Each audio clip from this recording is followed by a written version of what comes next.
Remember, don't try this at home. We've got years of experience that keeps us safe. On this episode of Mythbusters.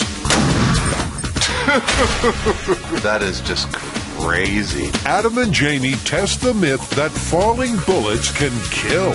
Please don't fire bullets into my head. Take cover as they spray the skies with ammo to find out. I'm searching across the desert for a pencil-sized hole. And sit back and unwind as the team takes the top off some more vodka myths. Let's all group hug. Who are the Mythbusters? Adam Savage. Jamie Heineman. Aren't tracer rounds illegal? Between them, more than 30 years special effects experience. That's what I'm talking about! Joining them, Tori Balachi. Science is fun. Carrie Byron. Guess what I did today? And Grant Imahara. You guys ready for this? They don't just tell the myths, they put them to the test.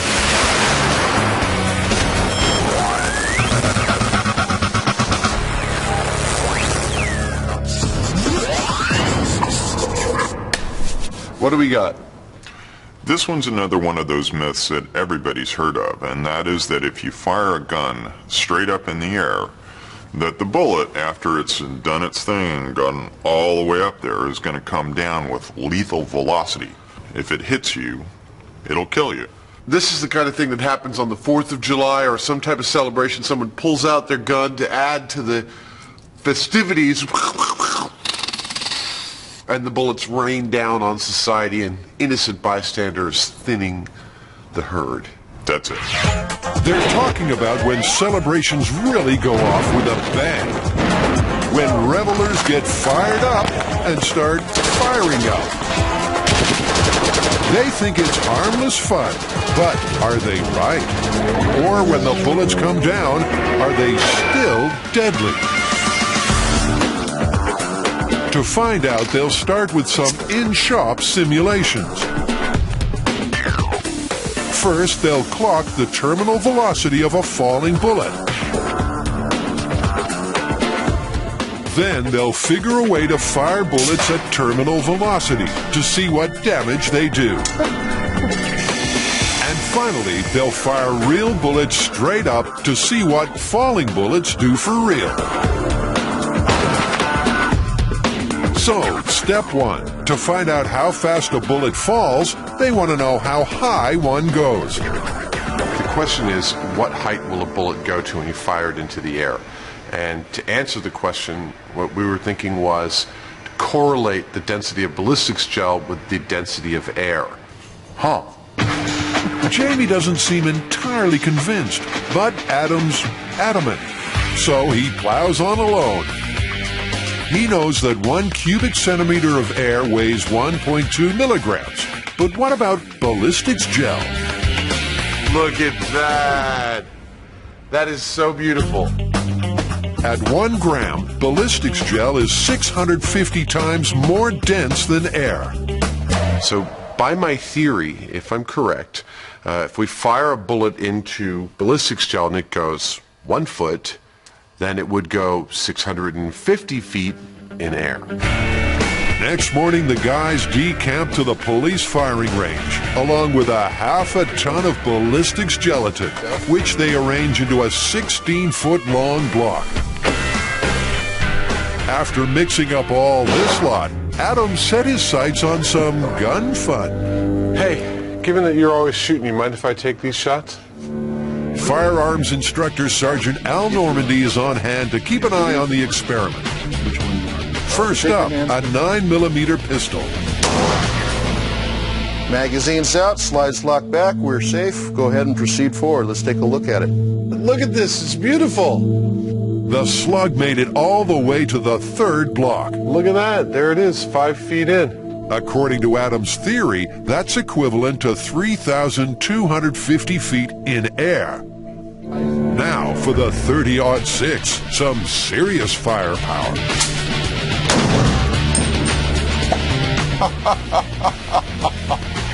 What the hell happened to that? Dude! I think it got stopped in the first block. I don't think it moved outside the first block. But, I mean, shouldn't it go farther than the 9mm round? It's a little counterintuitive, but actually because of the speed of the bullet has a tendency to break up, more so than the pistol round, which is technically a very low velocity projectile. They've been here before. In a previous episode, Adam and Jamie discovered that high-velocity bullets break up when fired into water. And because ballistics gel is 90% water, exactly the same thing happens. Well, there's a problem. With the experiment dead in the water, Jamie applies the coup de grace.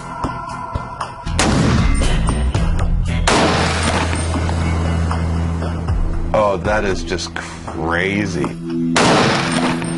Crazy, but in terms of how high a rifle bullet goes, totally useless. Myth 1, Mythbusters 0. Around the world, millions of gallons of vodka are consumed every year. Most people choose to drink it, but the Mythbusters have been testing it for other uses. As a bee killer, it was busted. That's terrible. They're drunk. As a mouthwash for Adam, it defied all odds. Not that bad. It even removed the cheese from Adam's feet. And it rose to the occasion by freshening up the smell of a chain-smoking jacket. So this is the better smelling one, right? And it's the one that we sprayed vodka on. If it's going to help it, just pour it on there. First up, can vodka combat poison oak? Why poison oak? It's another vodka-related myth. Apparently, if you pour vodka over an area that's been affected by poison oak, it will remove the urushiol oil and prevent you from developing a rash. Tori's drawn the short straw. Ironic, isn't it, that I'm protecting myself from poison oak just so that I can rub it on my arm later? Well, you don't want it everywhere. Looking more like Ghostbusters than Mythbusters, Tori prepares to take one for the team. This? Oh, see how it glistens with poison? Get the scissors. You guys sure that's poison oak, right? Yeah, it's got the 3 leaves. It's that beautiful dark green color.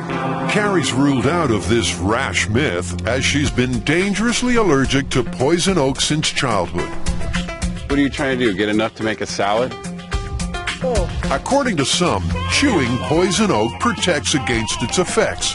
Others say it will make you very, very sick.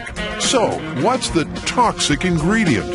And what makes them painful is the urushiol oil, and that's the active ingredient that causes an allergy in 90% of people. Remember that figure, 90%. And the most common side effect is a rash, but some people have such a severe reaction that they have to be hospitalized. No problem. Tori's health insurance is paid up. And in any case, vodka may just work. This is going against everything I've ever been taught as a kid. It's like boggles my mind. His arm is divided into 3 sections, and the poison oak is applied. It's okay. It's not like you've never had a rash before. That's right, that was that time that you and I were hanging out, and you gave me... In section 1, they use an orthodox remedy, a commercial balm. Rub it in. It cleanses and decontaminates skin by removing the invisible oils. Now for the vodka, which they pour over a separate section of skin. The middle section is left untreated as the control. Well, I hope you don't have a date tonight because you're showing up smelling like liquor. Poison oak on your arm. That works every time. Okay, now I guess we just wait and see what happens. Let's all group hug. Let the games begin.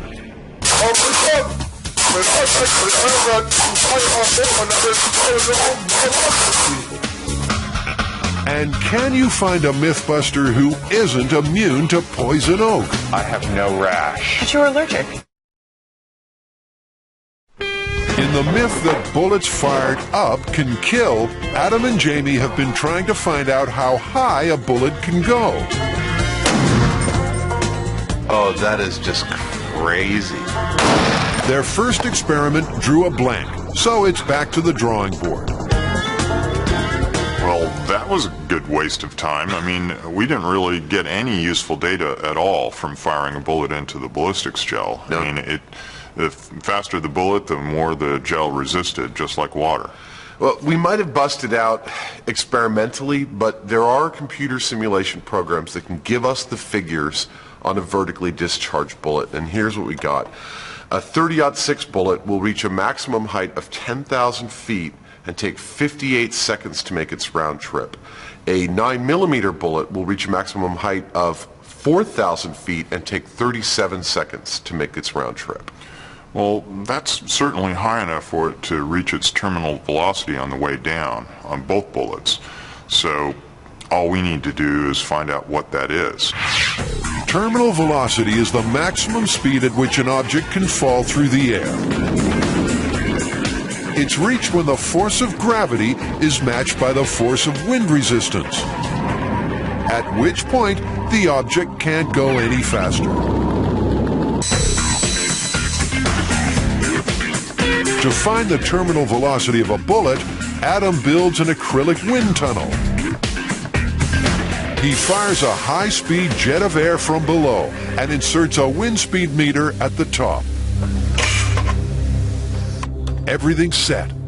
The way this wind tunnel measures the terminal velocity of a bullet is when I put a bullet into this tube and I get it to a point at which it's stable and it floats in the tube, I know that is this. I'm equaling the bullet's weight and mass with the air pressure below it, and that speed that I get on my wind speed indicator is exactly the speed at which this bullet will fall if it's falling through the air. First up, a 9mm bullet. It takes some adjustment to find the right wind speed, but Adam soon dials it in, and he's in business. Look at that! It was pretty consistent. I see on the wind speed indicator I've got here, it's just almost exactly 100 miles an hour. That's how fast this thing would be heading towards you if it fell from the sky. So now I got to do the other bullet. This is a 30-06 bullet. Longer, but close to the similar weight.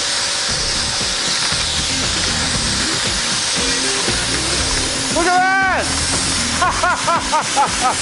This wind tunnel demonstrates absolutely that the terminal velocity of both the 9mm and the 30-06 is just about 100 miles per hour. Now, this wind tunnel also demonstrates really clearly that their most stable way of falling is on their side, and that's their stable speed. That's the speed they're going to hit you at. 100 miles per hour is about 150 feet per second. That sounds pretty quick. But is it quick enough to kill? Now that I've determined that, next step is to build a device that will fire these at exactly 150 feet per second, fire them into some human head analog, and see if they're in fact lethal at those speeds. Human head analog. On this show, that only means one thing. Jamie, Yeah, please don't fire bullets into my head. it's only got one ear, though. We don't need ears for testing the lethality of bullets at terminal velocity, man. A pig's cranium is harder than a human's, but it's close enough. And don't worry, as always on the show, Adam and Jamie got these at the slaughterhouse. Now, they need a way of firing bullets at just 150 feet per second. So Adam takes some aluminum piping, a high-pressure air hose, and a 9mm bullet. Simple, but dangerous. So don't try this at home. I think you might have put a dent in your door. That would have hurt. In fact, I wouldn't want to get hit in the head with that. I know that. I mean, that could potentially do you harm. Sounds encouraging, so Adam goes into production. He makes 2 high-pressure pea shooters, 1 each for the 9mm and 30 caliber bullets. Both consist of an aluminum barrel with a solenoid valve plumbed into one end. He'll fire through a chronograph, which measures in feet per second, so he can tune the velocity until it matches a falling bullet. Once again, Sergeant Normandy's there to lend a hand. First up, the 9mm bullet at 120 psi. The gun is loaded, prepare to fire. There we go. 3, 2, 1. 140. Actually, I was looking for exactly 146. That's amazing. Perfect. Okay, 9mm is dialed in perfectly. Next up, the 30 caliber bullet, and with Adam dialed in, it too is soon hitting its terminal velocity target. 151. 151. One of my favorite numbers. Dead on the money.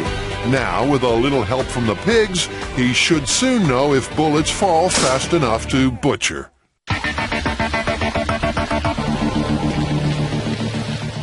Back at the myth that vodka can relieve a poison oak reaction, Tori's looking alarmingly healthy. 13 days ago, I put poison oak on my arm, but apparently I don't get it anymore. I mean, I got it when I was a kid, but I don't get it anymore. So I need your arm. I need somebody, a weaker individual, or not individual, but... While Tori gloves up, Adam freaks out. But he needn't have worried. Turns out he too is one of the 10% who are immune to poison oak. So, poison oak. I did the test a week ago, and it seems that the myth now isn't about poison oak and vodka as a topical treatment. It's about whether or not a Mythbuster can actually get poison oak. So now it's your turn. Oh, it's cool. And what do you know? Tori tried it. Yeah. Adam tried it. Yeah. And now 2 weeks later, I have no rash. But you were allergic. They've tested the leaves at a lab, and it really is poison oak. Seems like Mythbusters is hosted by mutants. So how about the crew? We have got to get a result on this one. There's just no ifs, ands, or buts about it. So we're going to have to test it on 3 people this time. Hopefully one of them might possibly be allergic to poison oak. Press ganged into compliance, they offer themselves up for science. With this myth on the line, it's rash up or flunk out. It's been 24 hours, you guys. What do you got? Nothing. Flunked. Not enough to call anything at this point. Flunked. Hey! And straight A's for John the researcher. That is definitely poison oak. I'm glad you guys are really happy about this result. This is a very, very clear-cut result. Vodka and Control have the same amount of rash. The commercial topical brands, there's really nothing to speak of. I would say we can definitely call this one busted. After the break, 3, 2, 1. Can falling bullets kill, or is it a case of pigs might fly? That bounced right off of him. And Iron Man Imahara tests another vodka myth.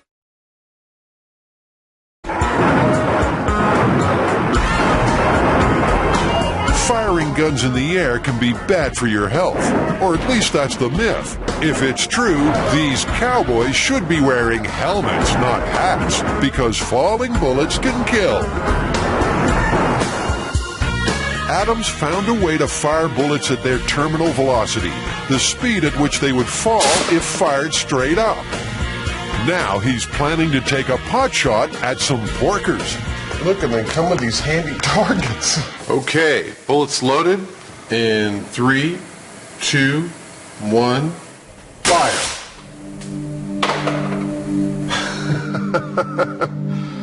Well, that bounced right off of him. The high speed confirms that the bullet was traveling at about the right speed. This bullet was traveling at 166 feet per second, just slightly over what its terminal velocity would be, slightly faster. Still didn't even really break the skin. That would have been a real owie. It definitely would have been nasty, but that's not a lethal hit. So once more into the breach, this time with a larger .30 caliber round. 30-06 bullet in 3, 2, 1.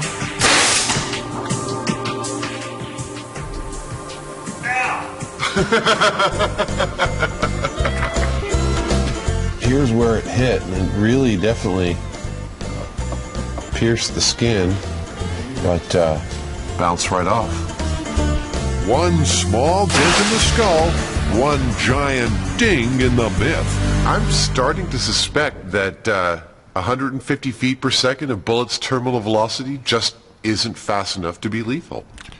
Yeah, it's a little confusing. I mean, I've seen news footage where people have been killed by falling bullets, but our data doesn't show it. Well, I've got a great thing here. The researchers have found us an expert. He's a doctor at Stanford University, and he is also an international expert on falling bullets. I think we should go talk to him and see if he can resolve some of our conflicting data for us. Let's do it. It seems almost too good to be true, but true it is. An international authority on falling bullets right on the Mythbusters doorstep. Well, Dr. Muller, I'm Adam Savage. Good to meet you. Why don't you come on back to my clinic? All right. So, Dr. Muller, are you familiar with the myth that if you fire a bullet straight up in the air, when it comes down, it'll kill you? I actually have right here in the Bay Area 2 unique cases, one of which involves the shooter actually having been caught. In one case, a woman watching the 4th of July celebrations from her lawn chair was struck in the thigh by a .30 caliber bullet fired into the air over a mile away. We did a bullet recovery from her leg, and the ballistics match was achieved, and we were able to actually prosecute and send that guy to jail. The other Bay Area case involved an elderly man from Alameda. A gentleman who was standing under his plastic corrugated roofed carport talking to his wife. He had his eyes roll up in his head and fell to the ground, and she thought he was having a stroke. She called the paramedics. They took him to the hospital. X-rays were done, and he was found to have a bullet in his brain. This time, the victim did not survive. So, Doctor, based on your experience with these cases, do you think that you would call this myth true, that the bullets falling from the sky will kill you? I know for a fact that bullets fired at a distance, returning to Earth with terminal velocity, have the ability to kill people. It's a real conundrum. On the one hand, Dr. Moeller has proof that falling bullets do kill. On the other, the Mythbusters have proof that they don't. It definitely would have been nasty, but that's not a lethal hit. Getting to the bottom of this one will test Adam and Jamie to the limit. It's happy hour with another vodka myth. I got a vodka myth for you guys. Apparently, you can remove plastic bandages painlessly. So is this vodka taken internally? No such luck, Byron. Goes on the outside. The vodka acts as a solvent, dissolving the adhesive. Grant puts his masculinity on the line by proffering his legs for the experiment.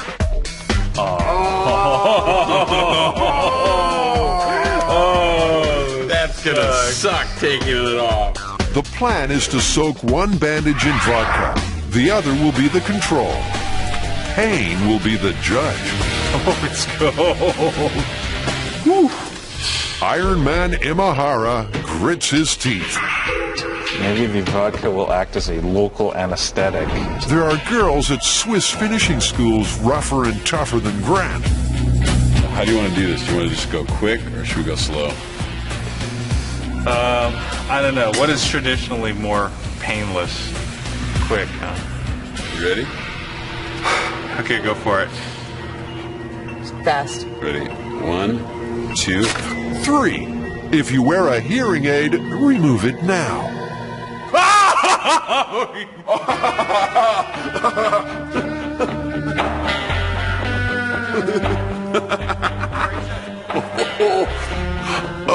Oh, look, your little bald spot there. Scale of 1 to 10. Pain on the rip-off. That was a good 6 or 7. Really? Yeah. Which makes trapping your finger in your handbag a 9 or 10. But will vodka help? Ready? Not as bad. Look, there's no hair. So, what's the verdict? If we had to judge from the standpoint of hair, vodka bandage definitely has less hair. Did it feel like it dissolved the adhesive? Was it easier to pull off? Well, it definitely wasn't painless. Oh. Not painless, but not busted. Scale of 1 to 10. It's hard to tell. I would say maybe a 4. Coming up on Mythbusters, what goes up must come down. So where the heck are those bullets? I'm searching across the desert for a pencil-sized hole. And Carrie's on the job, Drink at work? Sure. knocking them back for science. Don't try what you're about to see at home. The Mythbusters are investigating the myth that celebratory gunfire can kill when the bullets fall back to earth. A doctor at Stanford showed Adam cases that seemed to confirm the myth. But shop tests showed bullets fall on their sides, too slow to kill. So, where next? Dr. Muller actually came up with some pretty compelling evidence that contradicts our results. No, he showed me x-rays of people with bullets in their head and their legs and proof that those bullets had been fired by guns during 4th of July celebrations. But here's the thing. Those bullets have been fired from guns over a mile away from where they landed. And that means they were not fired straight up in the air. They were fired at an angle, and they were maintaining their ballistic trajectory. According to the medical evidence, the most lethal falling bullets aren't exactly falling. A bullet fired up at an angle stays spin stabilized and on a ballistic trajectory, returning to Earth point down at a high terminal velocity. But what about bullets that are fired straight up? That's the question.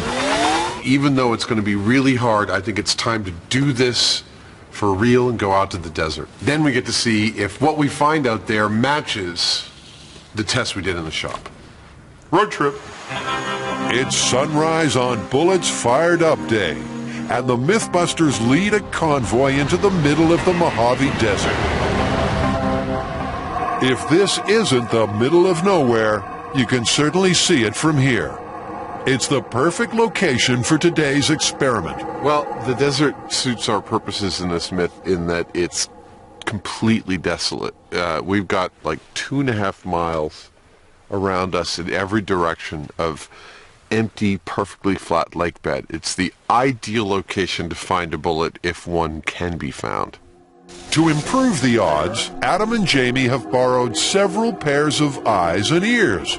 Their crew will be stationed in a ring of bulletproof listening posts around the firearm. Okay. Jamie has turned a tripod into a straight-up 90-degree gun-holding, bullet-firing rig. That's pretty good. That's pretty much 90-90. And finally, with bullets flying everywhere, they're joined by armorer Torrance Hall. We're not hoping for fantastic odds, but all we really need to do is find a single bullet, and we're going to know a lot about what's going on here. The wind will be the crucial factor. It's calm at ground level, but with the .30 caliber bullets likely to reach altitudes of 10,000 feet, they decide to test what's going on higher up.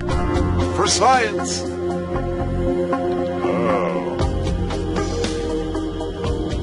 It's going that way. You're a budding meteorologist, Jimmy. Before they start firing straight up, they need to fire straight down. to see how deep into the lake bed various bullets go. Now, this isn't an absolute test. This is a relative test that will give us a comparison point between the bullet right at its muzzle velocity into the ground as compared to a falling bullet. First, a BB gun, which in rare cases can be lethal, but will usually just pierce the skin. Okay. Next, the 9mm pistol. And 3, 2, 1. And finally, the 30-06. 1. So, how deep did the bullets go? First, the BB. It's about 3 inches. Next, the 9mm. That one's about 5 or 6 inches. And finally, the .30 caliber. Wow. So that's about a foot. By using the desert floor as a surrogate ballistics material, they now have a yardstick for measuring the lethality of falling bullets. If they can find any, that is. Okay, 8 rounds.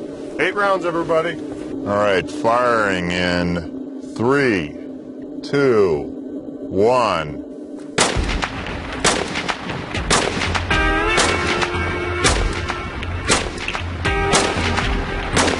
One clip on its way up. Ears out. And 39 seconds later, touchdown. 1. 2. Hit. You heard one that way, Jamie? Yeah, I heard like 2 or 3 out there. Now, all they have to do is find them. So you guys heard several out this way. We heard a couple out this way. Why don't you take your camera crew that way? We'll take our camera crew this way. So that makes a half a lake bed each. This could be harder than they thought. I'm searching across the desert for a pencil-sized hole. Coming up on Mythbusters, can one of these fired straight up in the air kill you on the way back down?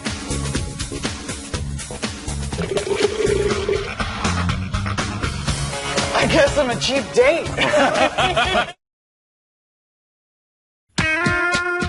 Back in the Mojave Desert, the Mythbusters have fired a 9mm clip straight up in the air, and they're scouring several square miles of lake bed for the fallen bullets. It's a tall order, made even taller by the holes which pockmark the desert floor. Bullet-sized holes. Even though it looks disturbed, it's not actually a hit. This could take a month of Sundays, and they've only got until sundown. With the fat lady warming up, Adam spots something. Hey, I found one! I got broken salt crust. You know, the other thing I notice is the hole is oblong, not perfectly round. It hit sideways. It means it was falling sideways or tumbling when it fell. Early indications are that it would not have been a lethal hit. All right. For confirmation, Adam measures how deep it went. Not that far at all. Remember, a BB went 3 inches. It's 2 inches exactly. That means it probably wouldn't even pierce your skin. It's another nail in this myth's coffin. There she blows. That's a 9mm round. Woo! We found it! Using GPS, Torrance pinpoints how far away from the gun the bullet hit. Looks like about 330 feet. And it was fired straight up. That was fired dead straight up, 330 feet off. Just shows you what the wind does. That's amazing. And with other bullets out here somewhere, they now know exactly what they're looking for. There's a crap load of bullet hole-shaped holes around here, so it was hard to know what to look for, but it pretty much matched exactly what one would think. It's a nice, Adam. clean black hole. Adam! What? Adam, check it out. You got another one? Yup. Same depth. Same depth? And it's an oblong hole. Oh my God. Can we just go home? This is fantastic. Both bullets were found on their sides, 2 inches down, confirming their shop test results. Nothing could be sweeter. This is science in action.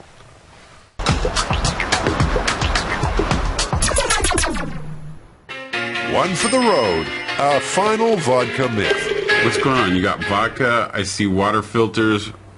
What are you making, Grant? Well, the myth is you can turn low-end vodka into top-shelf vodka with 6 filtrations of a domestic charcoal water filter. Here we go. Dude, if this works out, you might be able to start a little company of vodka producing. Grant Vodka. Grant Vodka. I'd buy it. Sweet. So, is the only difference between a top-shelf vodka and a bottle of rot gut really just filtration? To find out, they're planning a taste test and some laboratory analysis. Okay, here's the 6th and final filtration. Now for a double-blind test, and Grant's assembled a panel of top-shelf tasters. Expert number 1. Anthony Dias Blue, Executive Director, San Francisco World Spirits Competition. The characteristics of a good vodka are clarity, purity, and texture. Expert number 2, Jamie Heineman, degree in Russian literature. Expert number 3, Carrie Byron, former undercover martini tester. The rules are simple. Each judge gets 8 shots of vodka, 1 from each of the 6 filtration stages, and an expensive top-shelf brand. The cheap, unfiltered vodka will be the control. Their task is to rate them from worst to best. Anthony Dice Blue, are you ready? I'm ready. These samples have been prepared and randomized. Even I won't know which is which until the very end. Anthony's reputation as a professional taster is at stake, and he's got to be on top of his game. It tasted like gasoline. It was kind of hot. And, well, that one's pretty nice. 8 straight vodkas later, and not surprisingly, Anthony's brimming with confidence. Anthony Dice Blue, is that your final answer? That is my final answer. Jamie Heineman, you may begin. All right. Tasting a spirit that's produced to be odorless and flavorless is a tall order. Just the way Jamie likes it. Okay, well, I guess it's time to start tasting. He's nothing if not methodical. Just before the other judges lose their will to live, Jamie makes his final lineup. Are you happy with your selections, Jamie? Yes. I'm wondering if you might have contaminated your experiment by mixing on the mustache. Either that or they're actually very sensitive and able to pick up on subtle variations in the chemistry in the vodka. Aha! Touché! Carrie Byron, are you ready? To drink at work? Sure. If the myth is true, there should be no discernible difference between the top-shelf brand and the fully filtered rot gut.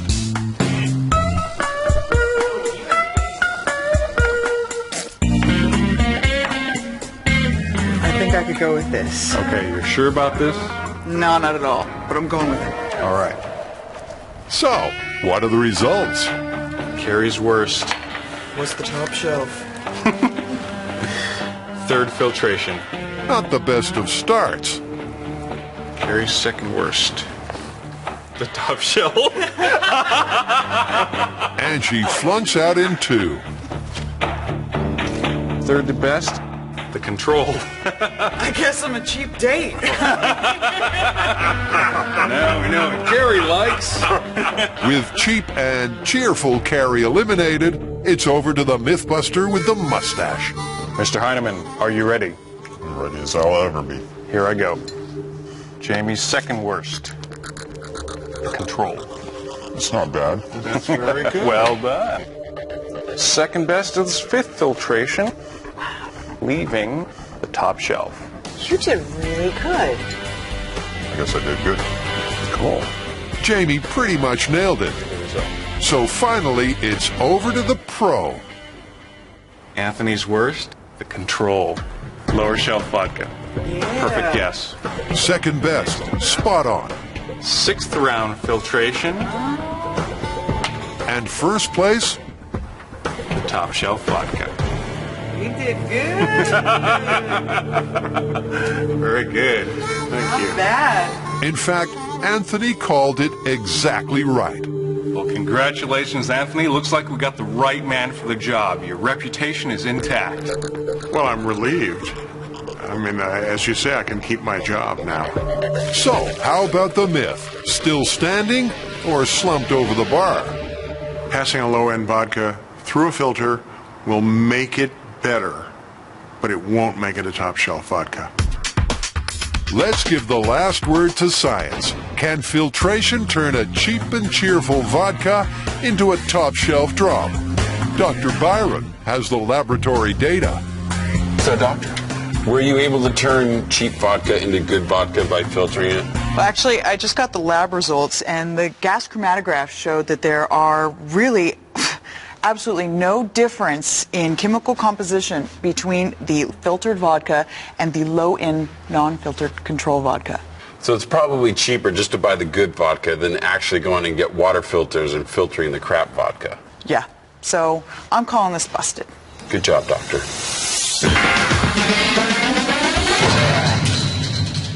After the break, Adam solves the wind problem in Bullets Fired Up. And another myth is laid to rest. Dude! All right, firing in 3, 2, 1.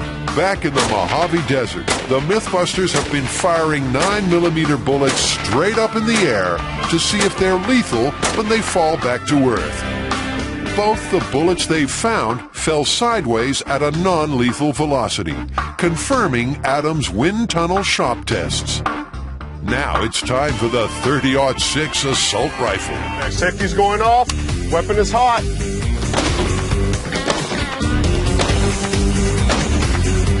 They fire off 8 rounds, but nobody hears anything land. Ears off. Did anybody hear anything? No. To counter the wind, they tilt the gun at a slight angle and try again.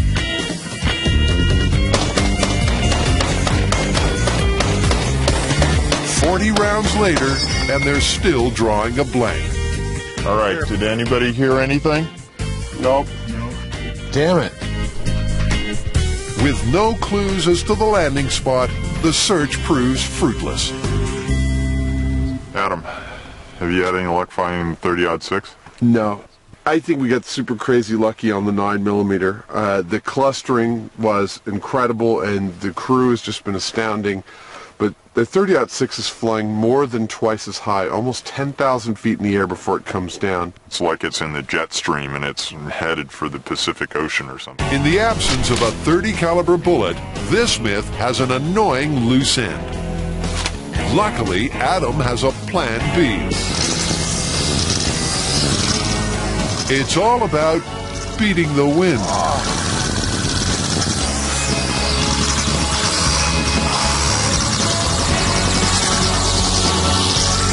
He's built a rig that will simulate bullets falling at their terminal velocity after being fired straight up. A remote control device will drop the bullets from a balloon flying at 400 feet. How do I know that if I drop my bullets from my balloon at 400 feet that they'll be falling at their terminal velocity? It's really simple math.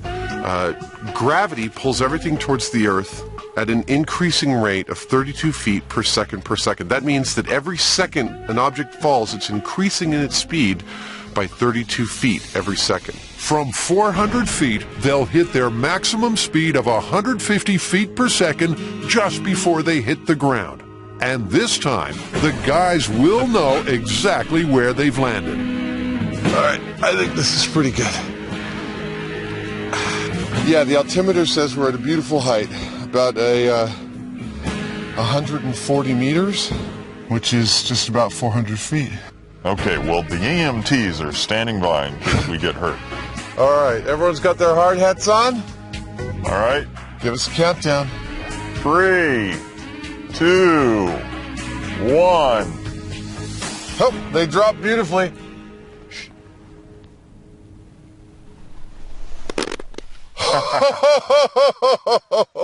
That was perfect. All right. All right, I'm going to power down the camera here. Okay. Oh, that was excellent. To match the shop tests, the .30 caliber bullets should match the profile of the 9mm. In other words, they should be found on their sides, 2 inches down. That looks like a 30-06 hole. There's some over Look here. at that, we got them all. All right, 30-06 at terminal velocity. About 2 inches. Okay. It doesn't get better than that. Let's find some more. Oh, here's a 9mm. This is the real test. Since we found 9mm bullets falling from their absolute height, if this matches, this rig is perfectly calibrated. There you go. Dude! It's the terminal piece of the falling bullet puzzle. We can confirm that vertically in the air, neither a 9mm nor a 30-06 is coming to the Earth with a lethal velocity. Couldn't be any clearer than that. No. I mean, we've covered it with a real gun. We've covered it with our artificial test here with the drop. We covered it with the wind tunnel tests. We covered it with the pigs' heads. I think we got this one down. So where does this myth leave us? Busted, plausible, or confirmed? All of the above. I don't think we've ever done that before. Explain. Well, all of our tests showed that a bullet fired straight up in the air, dead straight, is not going to come down with lethal force. Right, but we've also seen that it's very difficult and unnatural to hold a gun perfectly vertically, and that if you're off by even a few degrees, that bullet can maintain its ballistic trajectory and come back to Earth with potentially lethal force. We've got a doctor who's seen the deaths, he's looked at a bunch of the cases, and, you know, those prove that it's confirmed. Yeah, so it's all of the above. And in any case, you should never, ever fire a weapon straight up in the air. No, it's stupid, and it's illegal almost everywhere. Could be lethal. Let's go home. Okay.